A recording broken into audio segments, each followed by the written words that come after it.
आइए बच्चों, अब मैं 11वें प्रश्न की ओर चलता हूँ। आपका प्रश्न कह रहा है, यदि दो वृत्त एक दूसरे को बाह्यतः स्पर्श करता हो तो उभयनिष्ठ स्पर्श रेखाएं की संख्या कितनी होगी।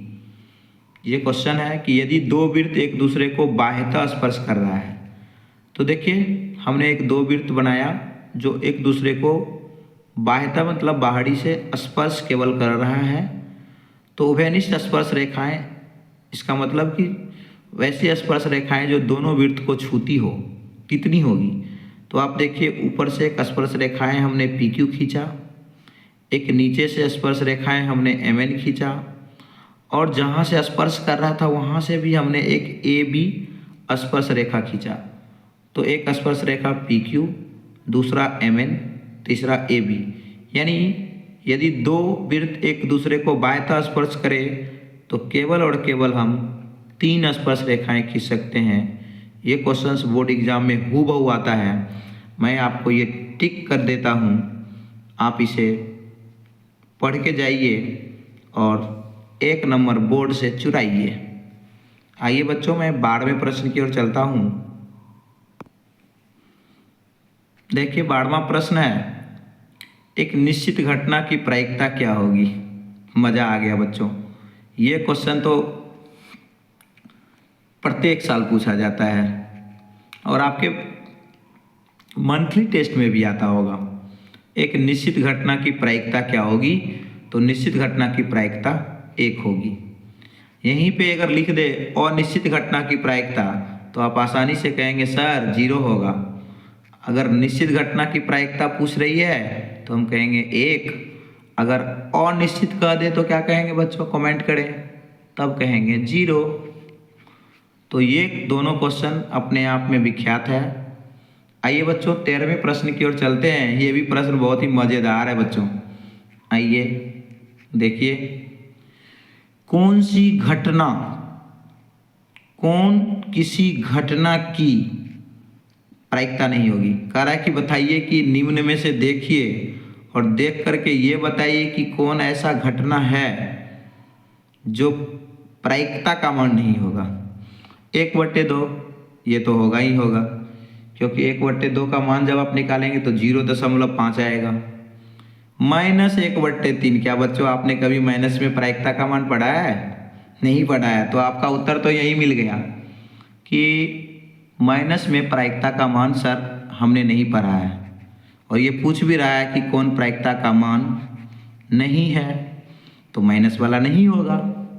0 तो आपने पढ़ा है अभी अभी कि सर बताएं कि अनिश्चित घटना की प्रायिकता 0 होती है। 1/4 0.25, ये भी आपने पढ़ा है कि 0 और 1 के बीच में, 0 से लेकर के 1 तक की जो भी संख्याएं आएगी पड़ी में संख्याएं, वो सभी किसी न किसी घटना की प्रायिकता होगी, माइनस वाली प्रायिकता नहीं होगी। तो आपका उत्तर बन के आ गया -1/3।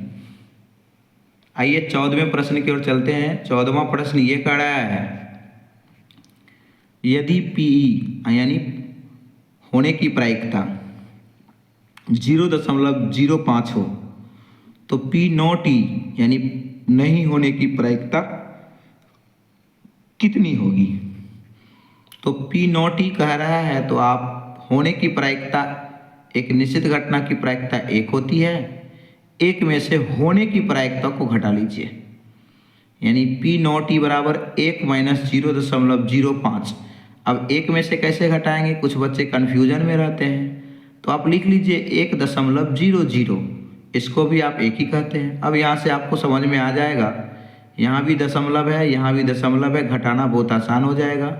आप रख करके घटा लीजिए, 1.00 में से 0.05 घटाएंगे तो आपको बच जाएगा 0.95। आपका उत्तर आ गया। इस तरह के कई प्रश्न पूछे जाएंगे, आप हल कर सकते हैं इस फॉर्मूले का उपयोग कर। पी नॉट ई बराबर 1 - पी ई, यही आपका फॉर्मूला बनता है। अगर आप याद रखना चाहेंगे तो मैं लिख दूं, पी नॉट ई बराबर 1 माइनस पी ई। ठीक है, आप इसे याद रखिए। आइए बच्चों, मैं 15वें प्रश्न की ओर चलता हूँ। 15वां प्रश्न तो नाम ही मत लीजिए, अपने आप में काबिलियत रखता है ये भी फॉर्मूला। बहुलक बराबर 3 गुने माध्यक माइनस 2 गुने माध्य। प्रचलित है, बहुत ही ज़्यादा प्रचलित है। 15वां क्वेश्चन जरा पढ़ते हैं, देखा जाए। देखिए बच्चों, यदि किसी आंकड़ों, लिखा हुआ है यदि किसी आंकड़ों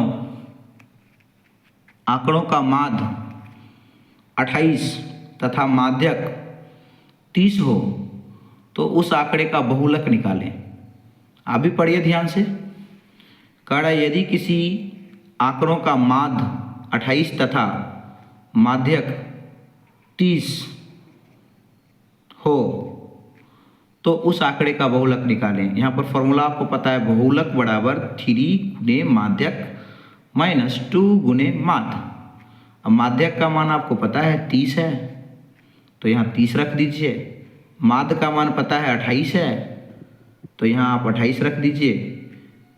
30 गुने 3 30 या 90, 28 गुने 2 28 दूना 56, 90 में से 56 को माइनस कर लीजिए तो 34 आया। यही आपका उत्तर बना।